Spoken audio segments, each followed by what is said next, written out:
Hello students, welcome to MGM classes with me Sangeeta Khatkar in the part first of your civics book, chapter first, the Indian Constitution. So let's start the Indian Constitution. In this chapter we are going to begin with football. इस chapter में हम शुरुआत कर रहे हैं constitution को जानने के बारे में कि कॉन्स्टिट्यूशन क्या होता है, इंडियन कॉन्स्टिट्यूशन क्या है। तो यहाँ पर हमने स्टार्टिंग करी है फुटबॉल से, जो कि एक गेम होता है you have probably heard of, और जिसके बारे में आप सबने बहुत सुना भी होगा और इवन प्लेड, और बहुत सारे लोगों ने तो इसको खेला भी होगा। As the name suggest this is a game that involve the players feet, और जैसा कि इसके नेम से ही पता चल रहा है फुटबॉल मीन्स पैर से खेला जाने वाला गेम।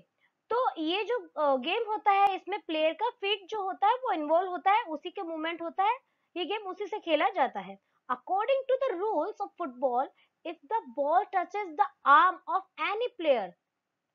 कि फुटबॉल गेम के जो रूल है उनके अकॉर्डिंग अगर बॉल टच कर जाती है किसी भी प्लेयर के आर्म को,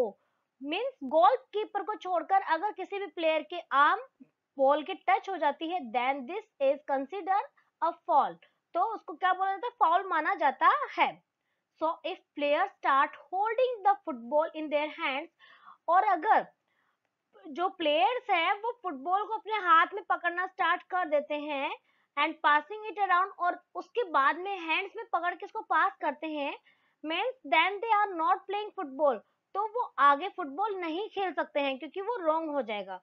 सिमिलरली अदर गेम, इसी तरह जैसे अपन ने फुटबॉल गेम के रूल्स के बारे में जाना, वैसे ही दूसरे गेम का बता रहे हैं, जैसे कि hockey, cricket also have rules according to which they are played, तो जैसे उनको खेला जाता है उसके अकॉर्डिंग ही उनके भी रूल्स होते हैं।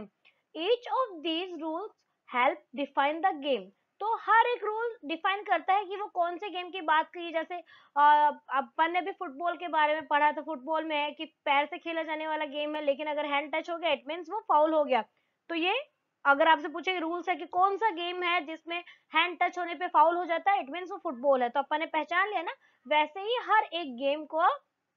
रूल होते हैं वो उसकी पहचान करवाते हैं। each of these rules help to define the game and help as distinguish one game from another, और वही एक गेम को दूसरी गेम से अलग करने में कौन हेल्प करता है, rules. as these are fundamental to the game, जिस तरह से ये रूल गेम के फंडामेंटल्स हैं, उनके अकॉर्डिंग उनके बेस है, उनसे ही हम उनको पहचानते हैं। we can also call them the constitutive rules of the game, तो हम उनको constitutive रूल कह सकते हैं गेम के। like these games, in games के जैसे ही a society also has constitutive rules, एक सोसाइटी के भी constitutive rules होते हैं, they that make it what it is and differentiate it from other kind of societies, और वो ही क्या करते हैं, एक सोसाइटी उन्हीं रूल से मिलकर सोसाइटी बनती है और वो दूसरी तरह की सोसाइटी से उसको डिफरेंशिएट करते हैं। हर सोसाइटी के अपने अपने रूल्स होते हैं। In large societies in which different communities of people live together, large societies की बात हो रही है जिनमें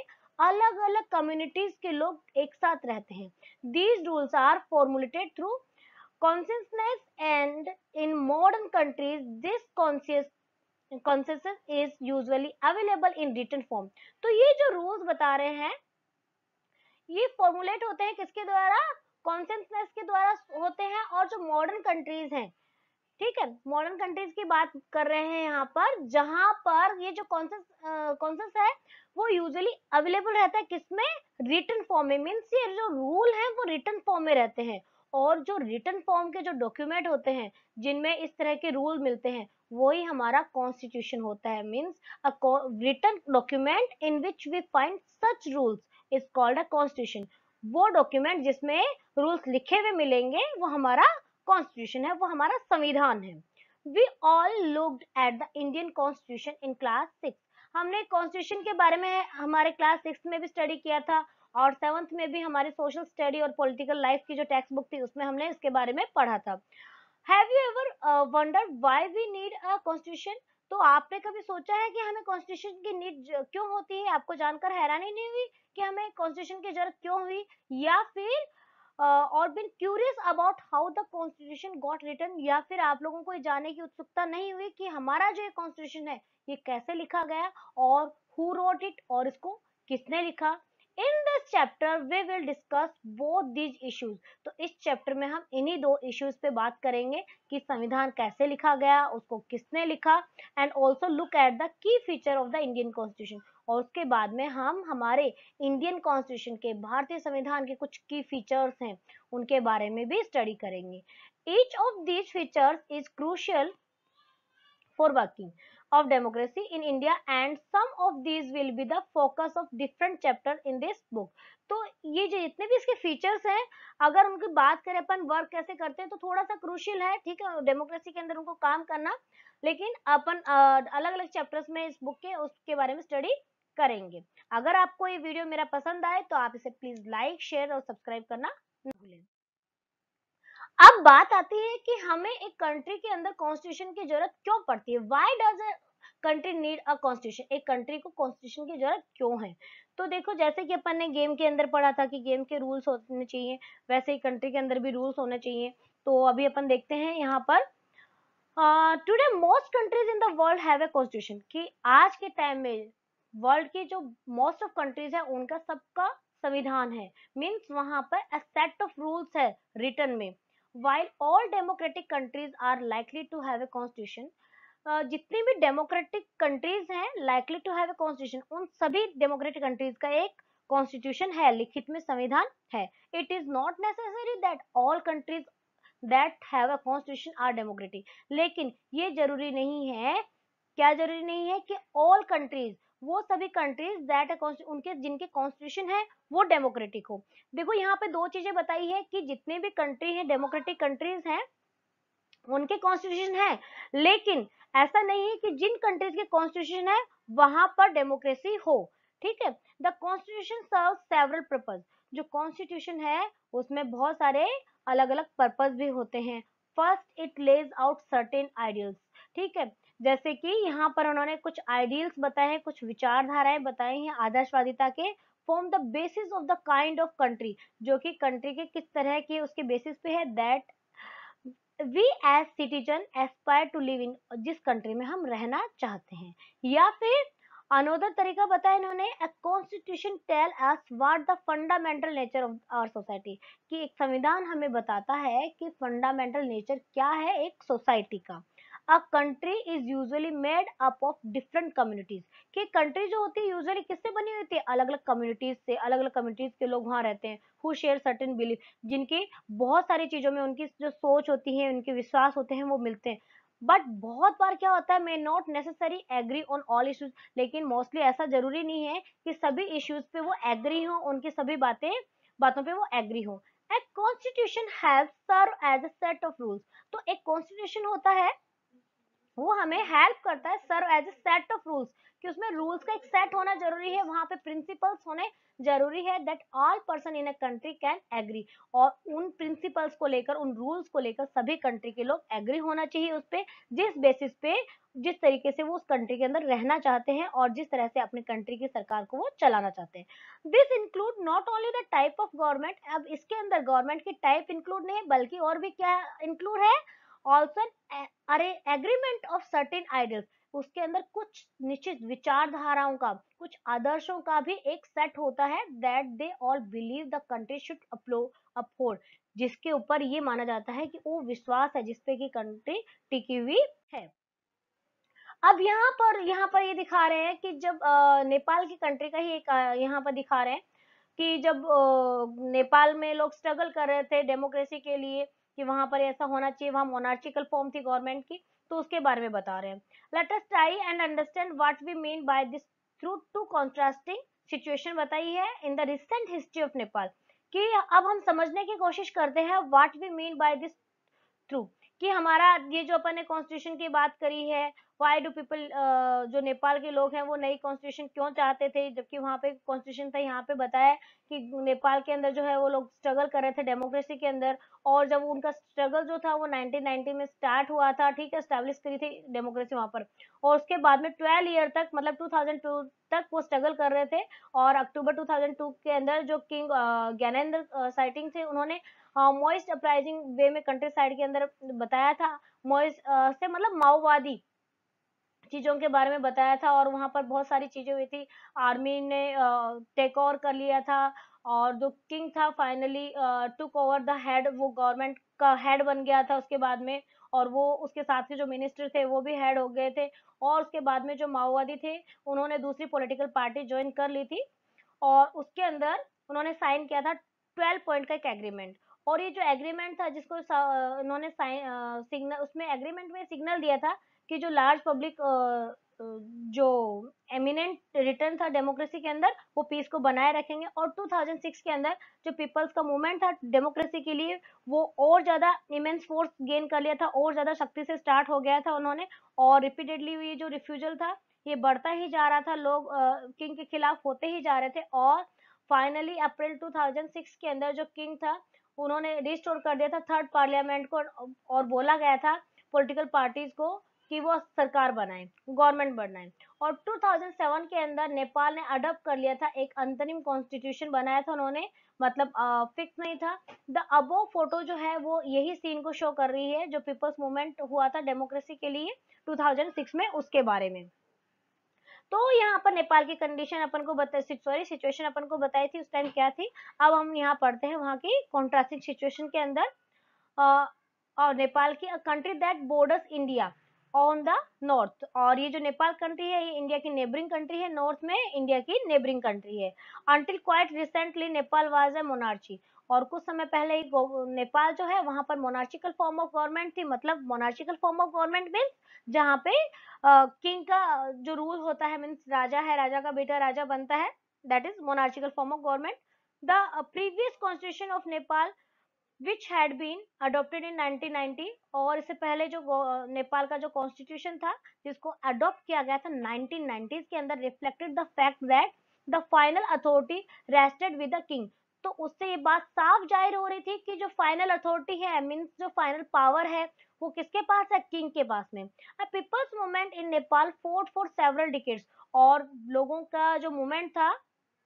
वो कई सालों तक इसके लिए स्ट्रगल करते रहे थे, बहुत डिकेड तक उन्होंने किया था। किसके लिए कर रहे थे वो struggle, establish democracy and in ताकि वो डेमोक्रेसी एस्टेब्लिश कर सके। और 2006 में they finally succeeded putting an end of the power of the king, वो सफल हो गए थे राजा की शक्तियों को खत्म करने में। Now the people have to write a new constitution to establish, और अब लोगों ने क्या कर लिया था, have to write a new constitution जो है करने के लिए, और नेपाल की डेमोक्रेसी में स्थापित कर लिया था। The reason that they do not want to continue with the previous constitution, अब क्या रीजन था कि वो पहले का जो कॉन्स्टिट्यूशन था उसको कंटिन्यू नहीं करना चाहते थे, because it does not reflect the ideals of the country, क्योंकि वो सभी कंट्री के सभी लोगों के बारे में नहीं सोचता था, वो आदर्शवादी शासन नहीं था वहां पे। They want Nepal to be जैसा कि वो नेपाल को चाहते थे, and that they have fought for, और इसीलिए उसके लिए संघर्ष कर रहे थे, स्ट्रगल कर रहे थे, वो उसके लिए लड़ रहे थे। अब जैसा कि अपन ने गेम में देखा था, फुटबॉल के गेम के अंदर अपन ने देखा कि in which a change in the constitutive rules will change the game all together. अगर फुटबॉल की टीम के अंदर एक रूल चेंज कर दिया जाता है कि चलो ठीक है फीट की जगह आप हैंड यूज कर सकते हो, मीन्स वहां का सारा रूल चेंज हो गया है। वैसे ही नेपाल के अंदर भी क्या हुआ था, by moving from monarchy to the democratic, कि वहां के जब गवर्नमेंट मोनार्चिकल फॉर्म से डेमोक्रेटिक फॉर्म में चेंज हुई थी, तो उसमें भी कॉन्स्टिट्यूशन के अंदर भी जरूरत थी कुछ चेंज करने की, रूल्स के अंदर चेंज करने की, in order to usher in a new society, ताकि वो एक न्यू सोसाइटी के अंदर उसका वेलकम कर सके। असर का मतलब वेलकम करना। दिस इज वाई, और ऐसा इसलिए because the people of Nepal are in the process of writing a new constitution for the country, क्योंकि जो पीपल थे नेपाल के, अब वो क्या कर रहे थे, वो प्रोसेस कर रहे थे कि वो कंट्री के लिए एक नया कॉन्स्टिट्यूशन तैयार करें। The caption along side elaborate Nepal struggle for democracy, जैसा कि अपन ने उस कैप्शन में पढ़ा था, एक इमेज में पढ़ा था, वो यहाँ पर इसी बात की डिमांड कर रहे थे। द सेकेंड इंपॉर्टेंट पर्पज जो था एक कॉन्स्टिट्यूशन का, is to be define the nature of country side political system, वो था कि कंट्री का पॉलिटिकल सिस्टम कैसा है उसको डिफाइन करने के लिए। जैसा कि एग्जाम्पल बताया है, Nepal earlier constitution stated that जो नेपाल का इससे पहले का जो कॉन्स्टिट्यूशन था वो ये बात बताता है कि the country was to be ruled by the king, कि कंट्री पे राजा के द्वारा शासन किया जा रहा है, and his council of minister, या फिर वो उस पे किसकी चलती थी, या तो राजा की या फिर जो काउंसिल ऑफ मिनिस्टर थी उनकी चलती थी। In countries that have adopted a democratic form of government और polity the constitution plays a crucial role. तो वो कंट्री जो कि अडॉप्ट करती हैं, अपनाती हैं एक डेमोक्रेटिक फॉर्म ऑफ गवर्नमेंट, लोकतांत्रिक गवर्नमेंट की फॉर्म या पॉलिटी, तो जो कॉन्स्टिट्यूशन है वो अपना एक बहुत इंपॉर्टेंट रोल प्ले करता है किसमें, laying out certain important guidelines, कि वो कुछ इंपॉर्टेंट गाइडलाइंस जो है वो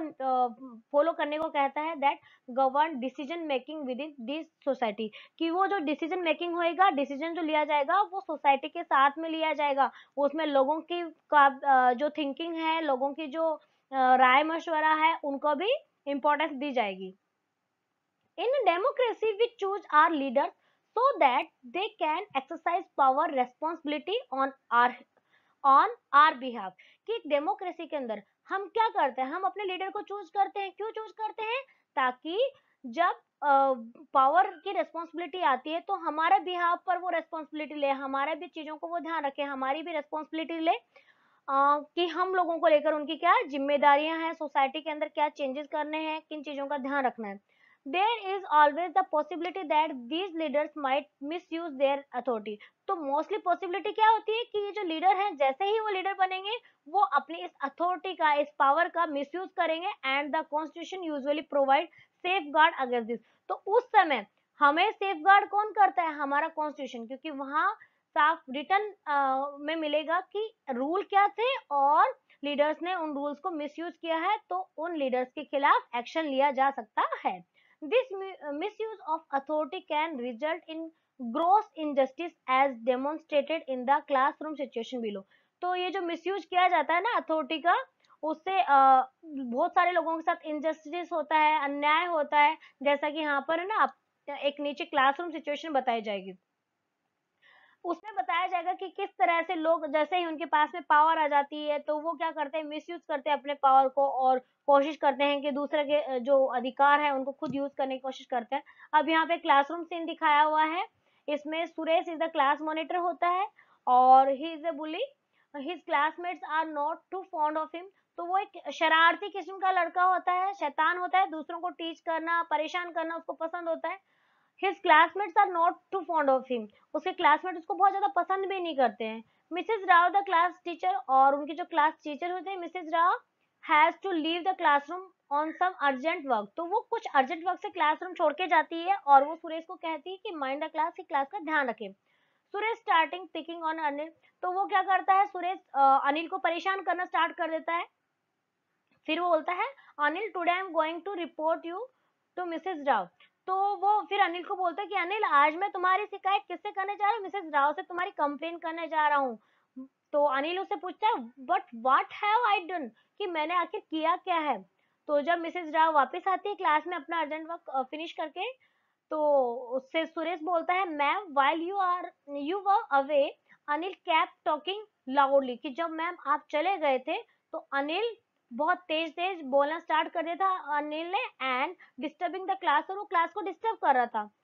ही वुडंट लिसन टू मी, और वो मेरी बात भी नहीं मान रहा था, मेरी बात सुन ही नहीं रहा था। तो टीचर होती है वो अनिल को बोलती है, Anil you will have to stay back after school today and write I will not disobey the class monitor 100 times, कि जब स्कूल ओवर हो जाएगा तब आपको रुकना पड़ेगा और आपको 100 टाइम लिखना पड़ेगा, क्योंकि आपने इसको डिसोबे किया है तो आपको लिखना पड़ेगा I will not disobey the class monitor, कि मैं क्लास मॉनिटर को डिसोबे कभी नहीं करूंगा। बट अनिल होता है वो कुछ बोल नहीं पाता, वो इतना ही बोलता है, but ma'am I did not do anything, कि मैम मैंने कुछ भी नहीं किया है। लेकिन यहाँ पे पूरी सिचुएशन उनको पता नहीं है, क्यों, क्योंकि सुरेश के पास में जो अथॉरिटी थी, उसके पास जो पावर था वो उसका यूज कर रहा था। लेकिन यहाँ पर ऐसा कुछ भी नहीं था कि भाई अपना पावर का अनलिमिटेड यूज किसी के साथ किया जाता है या गलत यूज किया जाता है तो हम उसका ऑब्जेक्शन कर सके। तो यहाँ पर अपन ने कॉन्स्टिट्यूशन की जरूरत क्यों होती है उसके बारे में अपन ने पढ़ा। So students, I hope you all understand this chapter part first. See you soon in part 2 this lesson, so stay connected and keep learning.